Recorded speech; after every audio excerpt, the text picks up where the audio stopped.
She thought she had to earn love by being perfect. What if that belief was the very thing holding her back? This is a journey through childhood wounds and the struggle to find confidence, not in perfection, but in forgiveness. Stay with me, because this story might change the way you see yourself forever.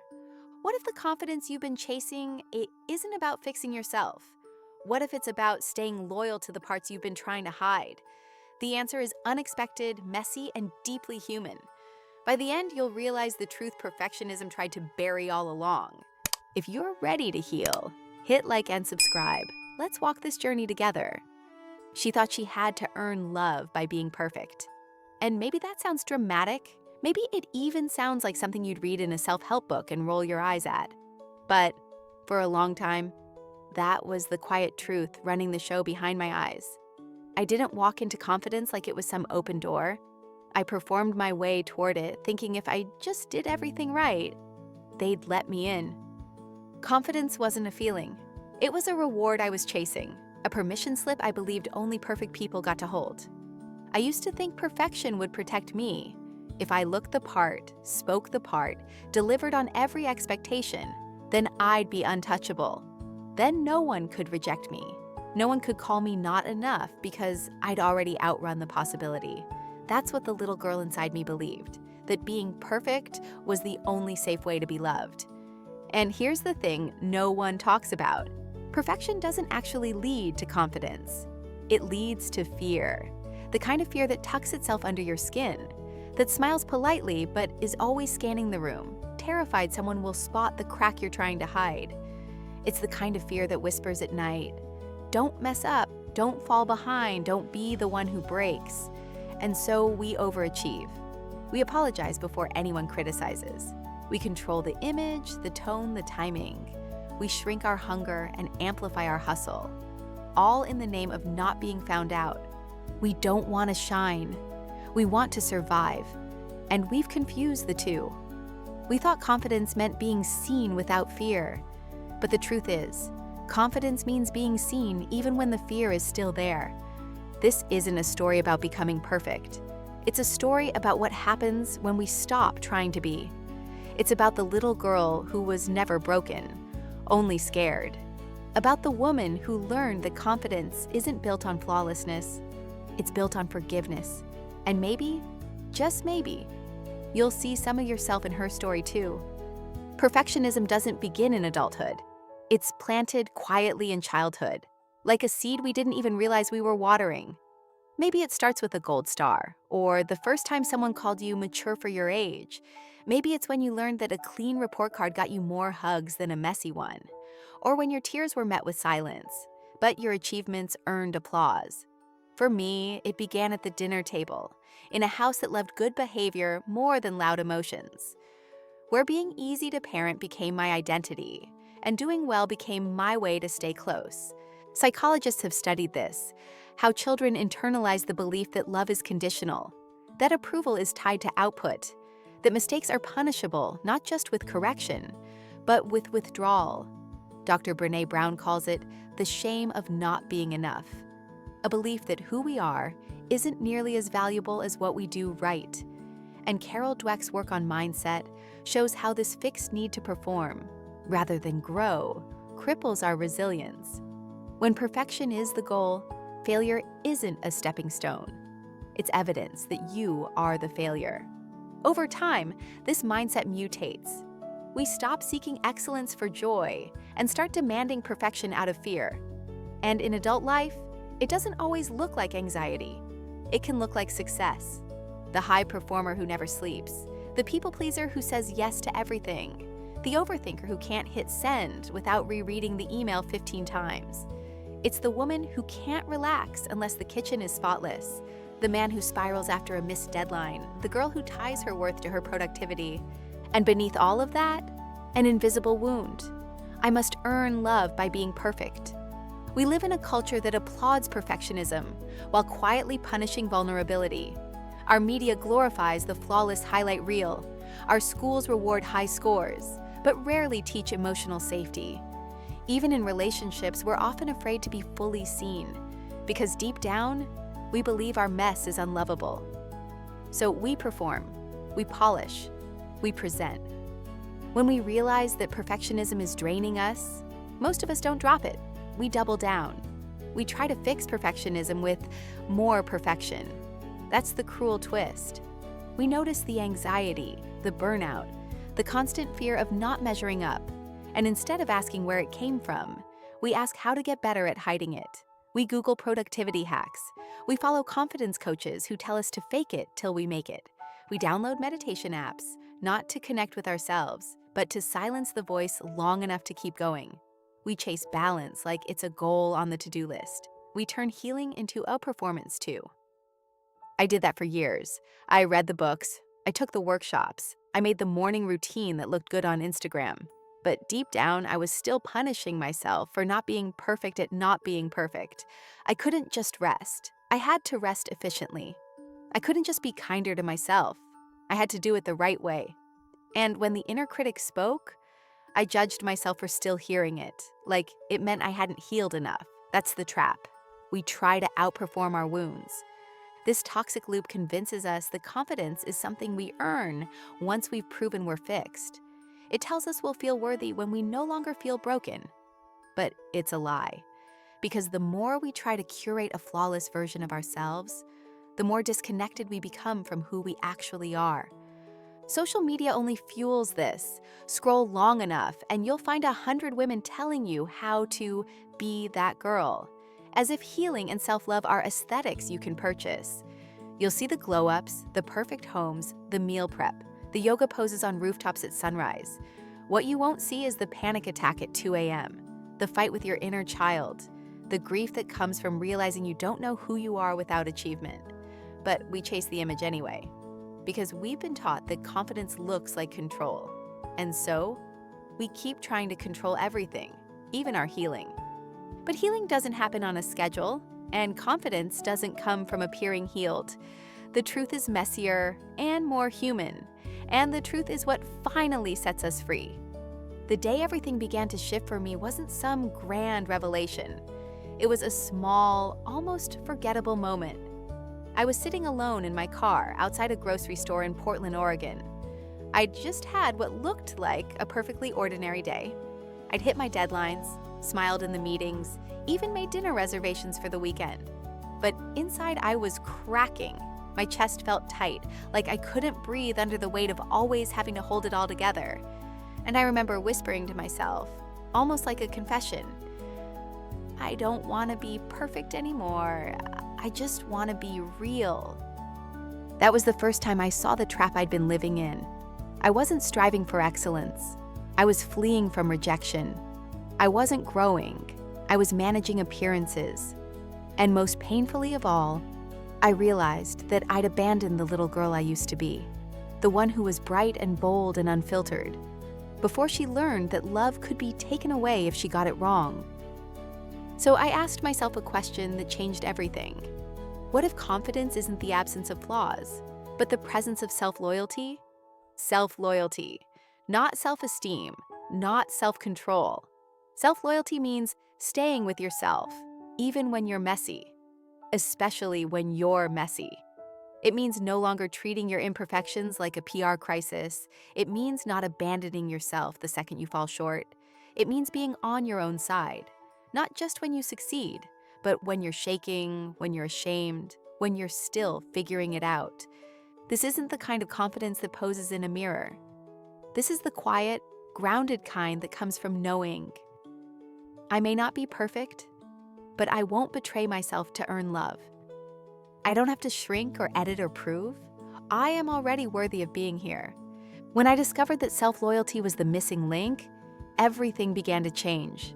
It didn't fix my life overnight, but it ended the war I'd been waging inside myself for decades. And once that war was over, I could finally begin something else. A relationship with the girl I used to be, the one I had silenced, the one I thought I had to change in order to be enough. I didn't need to become flawless. I needed to become faithful to her. We've been sold an image of confidence that looks nothing like the real thing. You know the one, the woman in the sleek blazer, walking into the room without hesitation. The perfect skin, the perfect laugh, the perfect timing. She speaks with certainty. She never stumbles over her words. Her Instagram captions read like poetry. Her mornings start with lemon water and clarity. And every corner of her life glows with effortless control. That's what we've been told confidence looks like. Polished, unshakable, always in command. But that's not confidence. That's theater. Real confidence doesn't always look good. Sometimes it shows up with shaky hands and red-rimmed eyes after crying in the car. Sometimes it sounds like a trembling voice saying, "I don't know, but I'm willing to try." Sometimes it feels like showing up late because your anxiety made it hard to leave the house, but showing up anyway. Sometimes it looks like setting a boundary that makes other people uncomfortable. It looks like walking away from applause because it's not aligned with your truth. The stereotype tells us that confidence is loud, charismatic, extroverted, that it shines in the spotlight and always has something clever to say. But research tells a different story.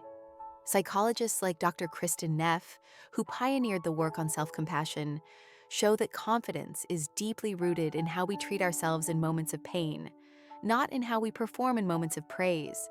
Confidence, she explains, grows not from superiority, but from connection, from knowing we are human and still deserving of kindness. I used to think I had to be magnetic to be confident, that I had to dazzle and impress. But the most confident people I've met weren't the loudest. They were the most grounded. They didn't need to convince you of their worth. They simply didn't doubt it. And they didn't need to be perfect either. In fact, their softness made them stronger. Their honesty made them powerful. The media won't show you that version because it doesn't sell. But it's real. And it's accessible. Not when you become someone else, but when you return to who you were before the world told you that you weren't enough. When I was 8 years old, I won the spelling bee at my elementary school in Spokane, Washington. I remember the gold ribbon, the clapping, the way my teacher beamed like I had done something extraordinary. I also remember looking over at my mom in the crowd and seeing her eyes light up, not just with pride, but with relief.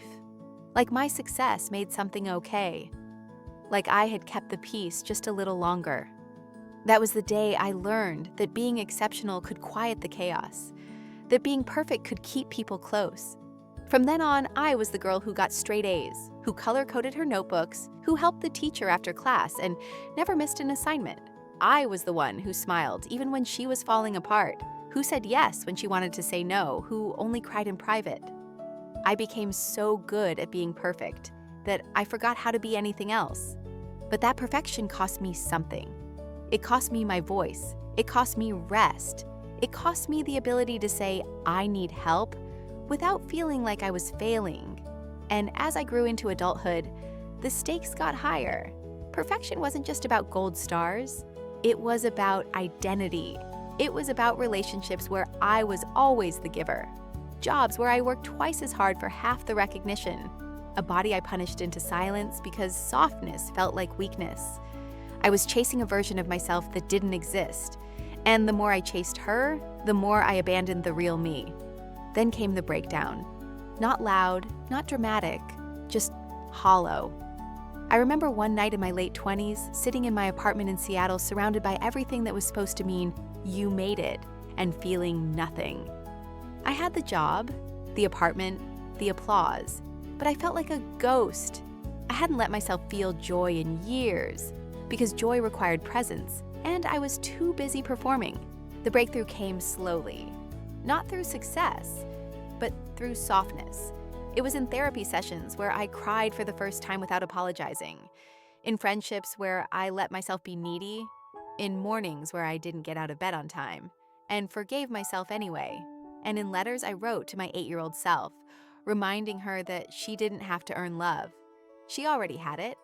That's the story I'm living now, not of the perfect woman, but of the faithful one, the one who chose to stay. The most powerful shift I ever made wasn't dramatic. It didn't come from quitting my job or moving across the country. It came from choosing, day after day, to be loyal to myself. Self-loyalty became my anchor. The concept sounds simple, but it goes against everything perfectionism teaches us. Perfectionism tells us to betray ourselves for approval. Self-loyalty tells us to stay, even when we disappoint, even when we're messy, even when we're afraid. So how does that look in real life? It looks like saying no when everything in you is screaming that they might stop loving you if you do. It looks like speaking up in the meeting, even if your voice shakes.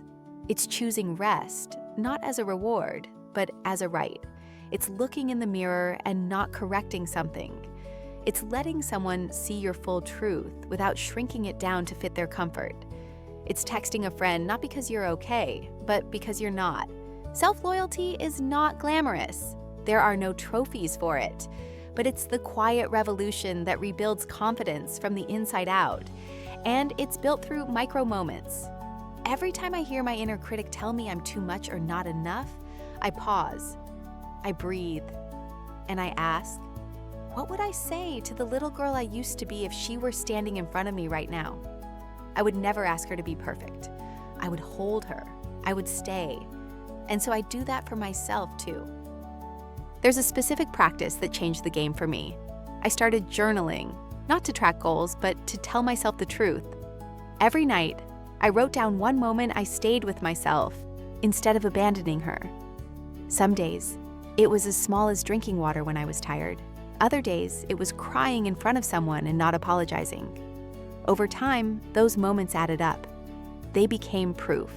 Not that I was flawless, but that I was faithful. Another practice, I started using the phrase, I'm allowed. I'm allowed to rest. I'm allowed to not know. I'm allowed to take up space. I'm allowed to ask for more. These were phrases my inner child had never heard, and saying them aloud rewired something ancient in me. This is the work. It's not about becoming perfect. It's about becoming safe for yourself. What's one moment you stayed loyal to yourself, even when it was hard? Tell me in the comments. I'd love to hear your story too. Even when we understand the concept of self-loyalty, even when we see how perfectionism has harmed us, there's still something that makes it so hard to live differently. And it's not ignorance, it's fear. Deep, cellular fear. Fear that if we stop performing, we'll stop belonging. That if we stop proving, we'll be forgotten. Because for so many of us, perfectionism wasn't just a habit, it was survival. There's a moment that still lives in my body like muscle memory. I was 16, sitting in the back seat after a school performance. I'd forgotten one line, a tiny, insignificant mistake, but I replayed it for hours, spiraling with shame. Not because anyone scolded me, but because I'd built my identity on not disappointing anyone. I learned that even the smallest cracks in my performance could mean rejection. That one mistake could mean I wasn't good anymore, not lovable, not safe. That's the root of the internal obstacle. It's not laziness, it's the fear of abandonment. The fear that if we show people the unfiltered version of who we are, they'll walk away. So even as adults, we carry that child's terror into our boardrooms, our friendships, our marriages. We keep the mask on, not because we want to deceive, but because we've never felt safe enough to take it off. And when we do try to live with self-loyalty, that fear doesn't just vanish, it flares up louder. The voice says, you're being selfish, you're making them uncomfortable, you're not trying hard enough, you're letting yourself go. It's relentless, it's ancient, and it sounds so convincing because it speaks in the voice we first heard love in. Maybe a parent, a teacher, a coach, someone we wanted so badly to please. Even healing can feel like betrayal, like we're turning our back on the people who praised our perfection, like we're breaking some unspoken contract we made as children. I'll be easy if you'll love me. But here's the truth we forget. The people who truly love us don't need us to be perfect. They need us to be present. And more than that, they need us to be whole. Not polished, not pleasing. Whole. So the next time that internal fear tells you it's dangerous to show up as yourself, remember, it's not the adult you who's afraid. It's the little one. And she doesn't need to perform anymore. She needs to be held. Perfectionism doesn't stay in one lane. It bleeds into every corner of our lives, especially our relationships. It tells us that to be loved, we must earn it, that we must always be agreeable, always be impressive, never be a burden. And so, even in our most intimate connections, we perform. We censor our needs, edit our emotions, and smile through discomfort. Not because we want to lie, but because we're terrified that the truth of who we are is too much. I've seen it in my own life, especially in love. I once dated someone who said, "You're so easy to be with." At the time, I took it as a compliment. I wore it like a badge of honor. But deep down, what he really meant was, "You don't ask for much. You don't challenge me. You keep everything smooth." And I did. I made his life easier by making myself smaller. I anticipated his moods, avoided confrontation, filtered my feelings so I wouldn't rock the boat. I thought I was being loving, but really, I was abandoning myself in slow motion. The truth is, relationships built on perfectionism are always fragile because they're not built on reality. They're built on performance, and performance is exhausting. You can only hold a mask for so long before it begins to crack. That's when resentment creeps in. That's when we feel unseen, even when we're physically close. That's when intimacy starts to feel like suffocation instead of connection.